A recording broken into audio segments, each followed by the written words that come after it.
You look at me, and you say this kid is a loser.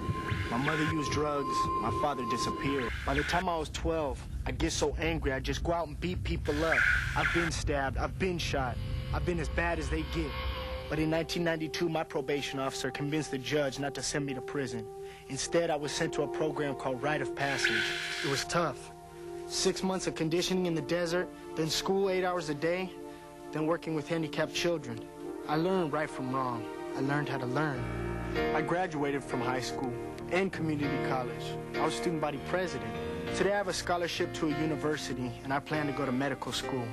I was lucky, but too many kids like me wind up in jail because we don't invest in programs that work.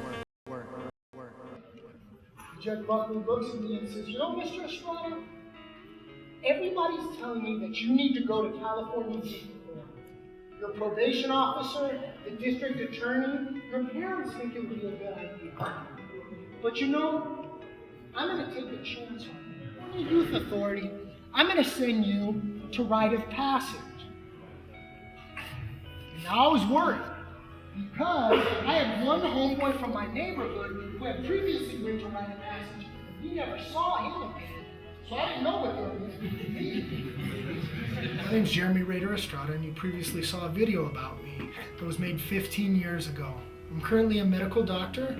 I'm completing my internal medicine residency at the University of Chicago Medical Center. But when we talk about juveniles, I put my hat on as a doctor.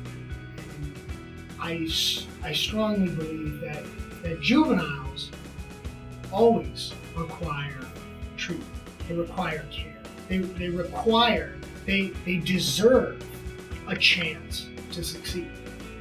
Because if we throw in the towel when they're 15, 16 years old, why not just do it when they're 12? Why not do it when they're 11? Right. Why not just get rid of the juvenile justice system? So they help me out, right?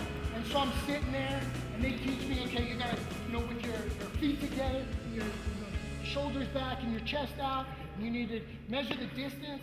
What the hell? So you do this, and then they say, okay, let's go. And then we start walking, right? And I start walking. And all of a sudden the staff start, Mr. Estrada, that's an outstanding job. You're doing a great job. I was like, whoa, hold on. Why are you yelling at me? I'm not doing anything. And he's like, no, Mr. Estrada, I'm telling you, you did a great job. Look at the target. The target looks at me and he's like, don't worry about it. That's just the way the staff are here. Don't sweat it. I think the juvenile justice system as a whole doesn't focus on the right circumstances. And I'll give you an example. When a patient comes in, oftentimes they may only have one medical problem. But the people that are really, really sick, they have multi-organ failure.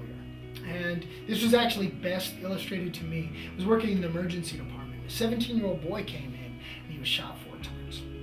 And so immediately we took care of him, we triaged him and assessed his airway, breathing, circulation, and worked with him from that standpoint. But early on, I thought about that this kid is going into multi-organ failure, secondary to shock. This kid's organs are dying. And rather than treating one organ system at a time, only focusing on one organ system, we in the medical field focused on all of his organ systems because all these organ systems are failing. And I see similarities to the juvenile justice system in that oftentimes a kid makes a mistake, the kid makes a terrible mistake sometimes, sent to the juvenile justice system. And oftentimes only one aspect of this child or one organ system is addressed, his behavior. And he's locked up or he's punished, but completely ignoring all of his other issues, his other organ systems that are also failing. I walk up and he's like, Mr. Estrada, it looks like according to these test results, you're ready to do fractions. I said, whoa, hold on, Marty, hold on. I don't know how to do fractions. I don't want to know how to do fractions. I'll make you a deal. You give me a sheet of addition and subtraction, I'll leave you alone. He's like, no, that's not the way we do it here. You're going to sit down and you're going to learn how to do fractions. Multiplier, grows. He's like, step number 1, find the lowest common denominator. Multiplier grows. Step number 2, da da da da. Multiplier grows. Step number 3, da da da da. go. Ball of fire explodes, and I grab the pen, and I look up in here, and step number 1, step number 2, step number 3, bam! There, you happy? That's right, Mr. Estrada. Turn to me and say, hey, Holmes, I could do fractions. So, I think the way it impacted my life was punishment at the places that I was, at the programs I was placed at where the focus was punishment, never had an impact on me. They never had an impact on me. I was released from there, 1 week later was back in. And this occurred for 5-6 years of my life until I was sent to rite of passage, where being sent to rite of passage was a punishment, absolutely was a punishment. But at the same time, its sole purpose was not punishment. Its goal was rehabilitation through multiple different multiple different avenues. And after leaving rite of passage, I was able to get my high school diploma and go on to college. So that's how it affected me. Right. So this was a huge thing. I burst into my case manager's office. His name was Ted Alcon. I thought I graduate high school. And he looks at me and he's like, so? It's like, Ted, don't you know what you're gonna do to my self-esteem? He's like, no, don't worry about that. Don't worry about that. Listen, fine, you're gonna graduate high school. I'm happy for you. But the truth is, a majority of the people in the United States graduate high school. You want to impress me? Go to college. So, I think the way it impacted my life was punishment at the places that I was, at the programs I was placed at where the focus was punishment, never had an impact on me. They never had an impact on me. I was released from there, and 1 week later was back in.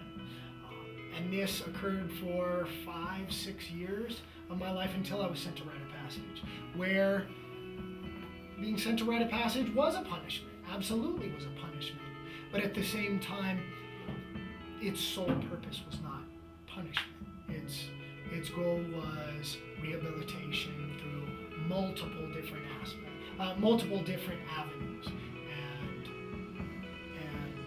after leaving rite of passage, I was able to get my high school diploma. So that's how it affected me.